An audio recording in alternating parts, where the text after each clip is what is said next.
alto, não é? Coisa impressionante, é uma voz incrível. E essa música é um clássico do pop internacional, não é? Uma das pérolas lançadas por um grupo musical chamado Jackson 5.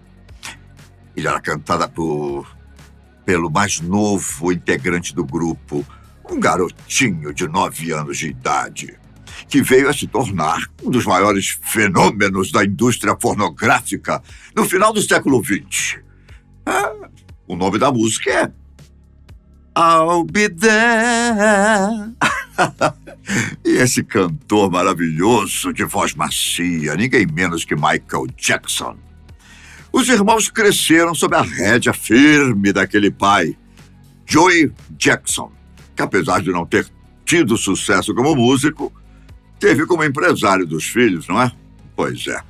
Joey era bastante, digamos, rigoroso. Cobrava dos filhos o melhor de cada um e os fazia ensaiar de 6 a 8 horas diárias. Olha que coisa impressionante. Mesmo após os garotos voltarem da escola. Bom, como eu sempre gostei do ritmo blues que o Jackson 5 fazia, eu acompanhei todo o trabalho de Michael Jackson em sua carreira solo, entre os irmãos do grupo e também suas irmãs, LaToya e Janet, que também seguiram carreiras na música.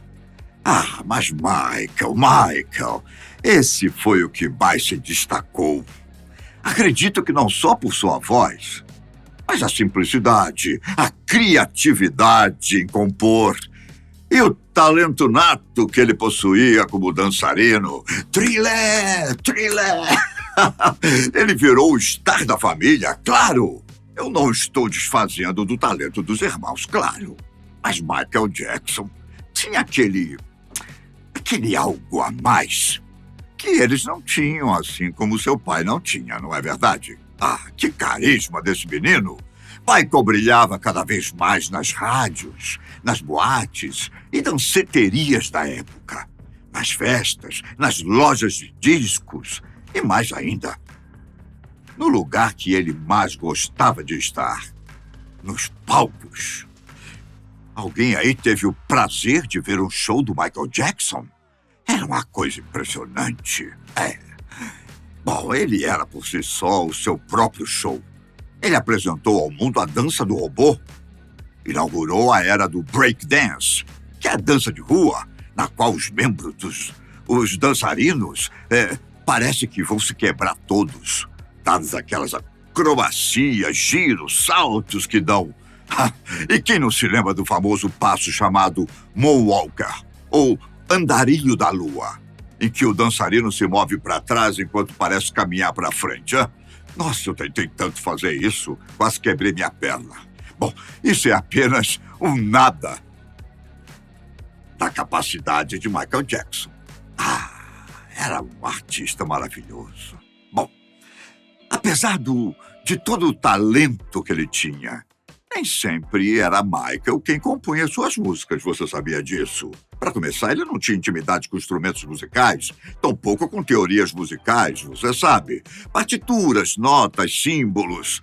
Bom, mas no entanto, tinha um ouvido extremamente afinado e atencioso a qualquer desvio em suas músicas. Bom, olha só, certa vez, em um processo judicial que eu pude acompanhar, movido pela cantora Crystal Cartier, por plágio, o cantor disse: as letras, os acordes, o ritmo, tudo vem à minha cabeça como um presente, na mesma hora.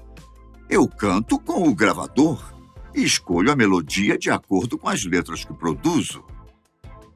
Naquele julgamento, Jackson chegou a improvisar e fazer beatbox no tribunal para explicar seu método de composição. No final do julgamento, o cantor acabou sendo inocentado, principalmente por alguns erros cometidos pela cantora Crystal, como não apresentar uma versão original da sua própria canção ao tribunal. Jackson também já havia enfrentado outro processo, viu? Devido à canção The Girl Is Mine, que ele fez em dueto com Paul McCartney. Nesse processo, um compositor entrou com ação contra a gravadora CBS. Não diretamente contra Jackson, alegando que a faixa era um plágio de uma música, Please Love Me Now. A gravadora não revelou o resultado do processo, contudo, depois disso, passou a não aceitar envios não solicitados. E a maioria das outras gravadoras passou a usar o mesmo sistema. As dores de cabeça para o cantor, no entanto, não pararam por aí, não. O pior estava por vir, como de fato veio. Só que antes vou falar um pouquinho da carreira solo dele, que começou em 1979, logo após a separação de seu grupo de irmãos. Naquele ano, foi lançado seu 5º álbum de estúdio, porém, o primeiro gravado após a separação, já que antes disso ele lançou alguns outros discos, paralelamente ao trabalho que fazia do Jackson 5. O álbum é Off the Wall, ganhador de vários discos de platina e precursor de vários outros prêmios que Michael Jackson conquistou ao longo de sua carreira. Deve ter prêmio até não poder mais. Bom, em seguida viria o maior sucesso de toda a sua carreira, o famoso álbum Thriller, lançado em 1982, eu lembro perfeitamente. Àquela altura do campeonato, Michael Jackson já brilhava mais que o sol. Bom, tudo bem, talvez eu esteja exagerando, porque eu sou fã. Bom, uma vez que nem todo mundo gostava ou ouvia suas músicas, mas assim mesmo, era bem mais fácil alguém falar da vida do astro cantor que do astro rei. Te garanto. Atrevo-me a dizer que foi a partir desse álbum Thriller que Michael Jackson conseguiu não só manter seus inúmeros fãs, como atrair milhares de outros pelo mundo inteiro. Os hits que divulgaram o álbum não deixam dúvida. Billie Jean, Beat It e a própria Thriller alçaram Michael Jackson a um nível de estrelato só experimentado por raríssimas bandas do passado, como aconteceu com os Beatles, por exemplo.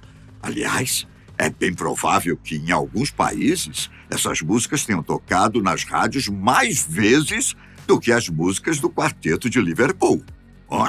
Olha só. Bom, mas fama não quer dizer sossego, não é mesmo? Talvez em muitos casos é bem o contrário disso. Tanto é que há pessoas no passado que abandonaram carreiras por não suportar lidar com a fama. Pois, como dizem, é como ter que manipular uma faca de 2 gumes. Uma hora, a pessoa se corta. Como eu disse antes, as dores de cabeça de Michael Jackson não cessaram após o processo de Crystal contra ele. O rei do pop, aliás, é um apelido dado a ele pela atriz Elizabeth Taylor, seria seriamente acusado por abuso de menores. Tendo como palco seu rancho particular, nomeado de Neverland, ou Terra do Nunca, em português. Pode parecer estranho, mas Michael Jackson era bem próximo das crianças. Não no sentido paterno, por assim dizer, mas principalmente no âmbito da amizade. Seu rancho parecia mais um belo resort do que a residência de um cantor de música pop famoso. Piscinas, lagos artificiais, cinema, um parque de diversões com direito à roda gigante, carrossel e outros brinquedos, além de um pequeno zoológico particular. Michael construiu em Neverland todo aquele sonho de criança que ele mesmo não pôde desfrutar. Devido aos compromissos com Jackson 5, a autoridade do seu pai e logo após a sequência com a sua carreira solo, um dos primeiros amigos que Jackson teve foi o famoso Macaulay Culkin, o eterno garotinho esperto, e também o pré-adolescente que dá seu primeiro beijo em Meu Primeiro Amor, eu assisti. Culkin tinha 10 anos quando conheceu Michael, que tinha 32. E dali surgiu uma amizade, que para alguns era totalmente incomum e para outros os das línguas ardentes. Não era só uma amizade. Culkin, inclusive, já deu entrevistas inúmeras sobre a amizade que tinha com o cantor. Para a revista Esquire, ele disse que Jackson nunca fez nada contra ele e que também nunca viu nada de anormal enquanto frequentou Neverland. E que a amizade dos dois permaneceu até a morte de Jackson. Ainda segundo Culkin, o rei do pop se aproximou dele por causa do que tinham em comum: a fama adquirida na infância. Se pensarmos bem, assim como Michael Jackson, Macaulay Culkin também não teve uma infância normal, como as outras crianças. Pois é isso que a fama faz, não é? Ela afasta a pessoa do cotidiano normal e situa numa agenda que deve ser rigorosamente cumprida. Tudo é no contrato, então tem que ser cumprido. Afinal, milhões de dólares na jogada, não é mesmo? Bom, apesar da estranheza causada por essa amizade, nada aconteceu que chegasse a levar Michael Jackson aos tribunais, como veio a acontecer depois.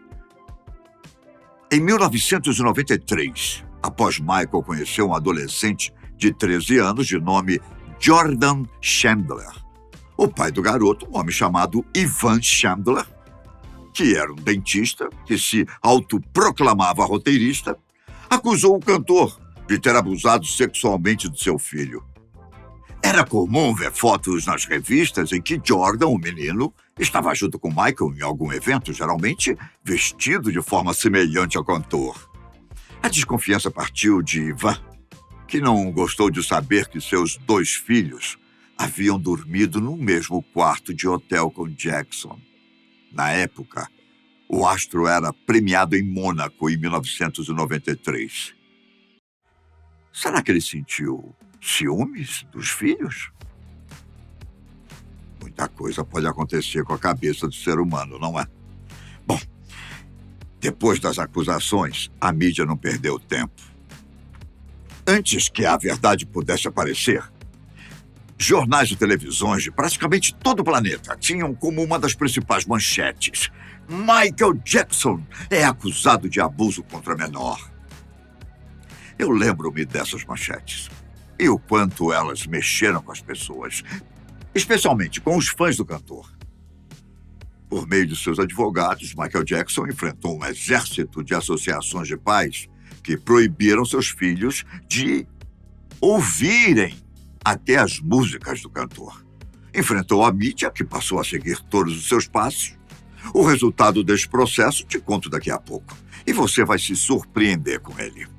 Em outro processo, em 2013, que se tornou público após a morte de Michael Jackson, um dançarino chamado Wade Robson, que fez alguns trabalhos ao lado do astro pop, entrou com uma ação por abuso sexual contra ele. Tinha 7 anos de idade. Como Michael Jackson já havia morrido, em 2009, a ação foi em desfavor das empresas que hoje controlam os bens do cantor.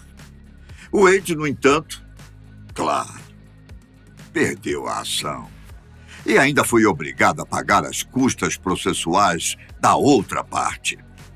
Além de Wade, James Safechuck, que hoje é ator, é outra suposta vítima que entrou com uma ação pós-mortem em 2014, aproveitando carona com o processo do dançarino. Mas assim como o Wade, James também dançou. Se é que eu posso usar um pouquinho de ironia. James fez as mesmas acusações. Mas sem qualquer tipo de prova. O que se descobriu é que ele estava com dívidas até o pescoço e quis se aproveitar da oportunidade para, quem sabe, não é? Resolver sua vida, não é mesmo? Facinho, né? Ironicamente, tanto Wade como James defendiam Michael Jackson com unhas e dentes quando houve a primeira acusação, vindo da parte de Jordan Chandler. Os dois primeiros, inclusive, participaram do documentário Leaving Neverland, ou Deixando Neverland, que aborda a vida pessoal de Michael Jackson, bem como os supostos abusos infantis que aconteciam na mansão. Um documentário tardio, pretensioso, acusador, na minha opinião, do qual o alvo, que é o cantor, não tem qualquer chance de se defender. Isso se passa a ser uma hipocrisia. Quanto a Jordan Chandler, a coisa também envolveu dinheiro. Jackson havia feito amizade com todos da família e ajudava financeiramente. Só que a ambição falou mais alto na cabeça do pai do garoto, Ivan, que resolveu acusar o cantor. Foi um julgamento demorado, que piorou ainda mais o estado de saúde de Jackson, física e mentalmente, claro. Além de perderem a ação, Ivan Chandler foi encontrado morto na sua residência em novembro de 2009. Sabia disso? Ao lado dele, uma arma, calibre 38. Michael Jackson faleceu em junho do mesmo ano, deixando um legado musical que dificilmente será esquecido. Na minha opinião, o dinheiro, e falo de muito dinheiro, é uma faca de dois gumes, não é? É Deus e o diabo em um só lugar. Por mais que quem o tenha faça coisas pensando no bem, sempre haverá alguém de sua convivência que não pensa o mesmo. Posses provocam inveja, que é um dos piores sentimentos experimentados pelo ser humano. E uma coisa, a inveja mata. Michael Jackson não teve infância. Até sua morte, ele ainda guardava um lado, digamos, infantil, que oportunamente usava. Era impossível para alguém famoso como ele ir a um cinema ou a um parque de diversões.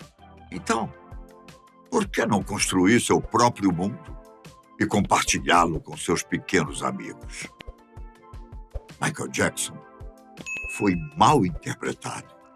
Ao contrário do que ele fazia com suas músicas, que era interpretar tão bem.